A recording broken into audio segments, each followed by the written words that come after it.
અમરેલી જિલ્લાના લાઠી સહિતના આસપાસના વિસ્તારોમાં સાંજના 6 વાગે મિની વાવાઝોડું ફૂંકાયું।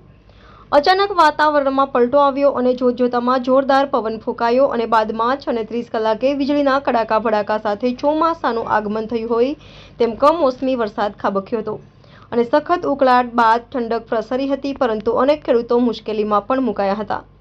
વાતાવરણ જોતા વરસાદ વધુ વરસે તેવા એંધાણ વર્તાઈ રહ્યા છે। રિપોર્ટર રજનીકાંત રાજ્યગુરુ, સમ્રાટ સમાચાર, લાઠી।